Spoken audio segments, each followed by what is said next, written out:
નમસ્કાર વિદ્યાર્થી મિત્રો, એક્સલન્સ ઘટીમાં તમારું સ્વાગત છે.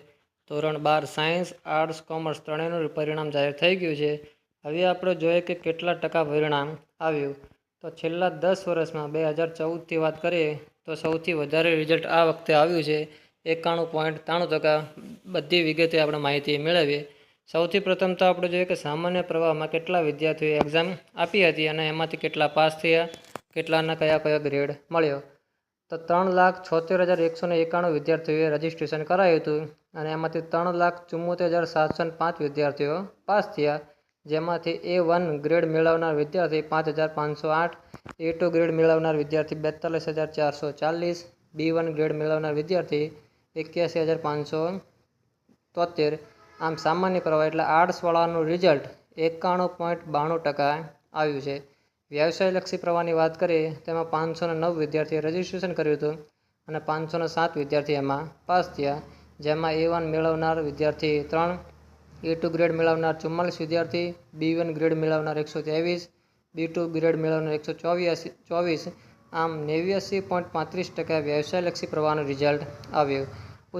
ઉત્તર બુનિયાદ પ્રવાહમાં 3,059 વિદ્યાર્થીએ એક્ઝામ આપી હતી, જેમાંથી 3,056 વિદ્યાર્થીઓ એપિયર થયા.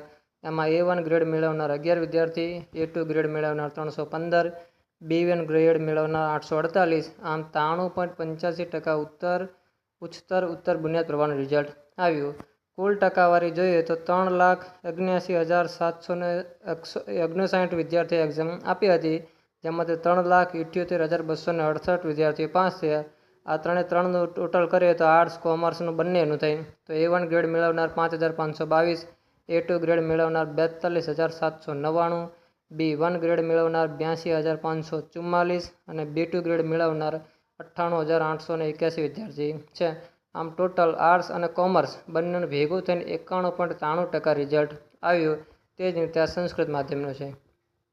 હવે આપણે જોઈએ કે કેટલા લોકોના રેન્ક 99 ઉપર આવે છે. પર્સન્ટેજ રેન્ક એટલે કે શું થાય કે રિઝલ્ટનો ટકાવારી ગાંઠો એટલે કે તમારે રેન્ક મળે છે કે ભાઈ આટલા ટકા હોય તો આટલી રેન્ક મળે. તેવી રીતે 99 ઉપર રેન્ક મેળવનાર વિદ્યાર્થી 4,189 છે, જે આર્ટ્સમાં સામાન્ય પ્રવાહ એટલે આર્ટ્સમાં છે. વ્યવસાયલક્ષી પ્રવાહ એટલે કોમર્સમાં કોઈ પણ વિદ્યાર્થી 99 ઉપર પર્સન્ટેજ રેન્ક મેળવી નથી. તેવી રીતે ઉચ્ચતર બુનિયાદ પ્રવાહમાં 7 વિદ્યાર્થી એવા છે જેને 99 ઉપર રેન્ક મળી છે. તેવી રીતે લાઇનમાં 98, 96, 94, 92 એમ કરતાં નીચે રેન્ક આવે છે અને આ બધા 60માં વિદ્યાર્થીની સંખ્યા પણ લખેલી છે કે આટલા વિદ્યાર્થી આટલી રેન્ક મેળવી છે. હવે જોઈએ છેલ્લા 10 વર્ષમાં કેટલા ટકા રિઝલ્ટ આવ્યું હતું અને 2024માં કેટલા ટકા રિઝલ્ટ મળ્યું. તો તમારી સામે સ્ક્રીન પર દેખાય છે કે માર્ચ 2015માં પ્રમાણપત્ર મેળવવાને પાત્ર નિયમિત ઉમેદવારની ટકાવારીની જે ચોથા નંબરની લાઈન છે એ તમે જુઓ. અહીં તો પહેલાં તો કેટલા એક્ઝામ આપી, કેટલા પાસ થયા, કોને કેટલા એ છે, કઈ તારીખે એક્ઝામ લેવાતી ને કઈ તારીખે રિઝલ્ટ એ છે. આપણે ખાલી ટકાવારી જોવાનું કે સૌથી વધારે રિઝલ્ટ આ વર્ષે આવ્યું છે 2024નું. 2015માં 63.35% રિઝલ્ટ આવ્યું હતું, 2016માં 68.82%, 2017માં 76.31%, 2018માં 68.96% રિઝલ્ટ આવ્યું હતું, 2019માં 73.27% રિઝલ્ટ આવ્યું હતું, 2020માં 76.29% રિઝલ્ટ આવ્યું હતું અને 2021માં 100% રિઝલ્ટ આવ્યું હતું. તેનું કારણ હતું કે કોરોનાને કારણે બોર્ડ દ્વારા એક્ઝામ લેવામાં આવી જ નથી, પરીક્ષા નથી લીધી, ડાયરેક્ટ જ બધાને પાસ કર્યા હતા. એટલે 100% 2021માં લખ્યું છે. 2022માં 86.91% રિઝલ્ટ આવ્યું હતું, 2023માં 73.27% રિઝલ્ટ આવ્યું હતું. આમ રેશિયો કાઢીએ આપણે તો છેલ્લા 10 વર્ષમાં આજે 2024નું રિઝલ્ટ 91.93% એટલે કે સૌથી વધારે રિઝલ્ટ 12મા વાળાને આ વખતે મળ્યું છે.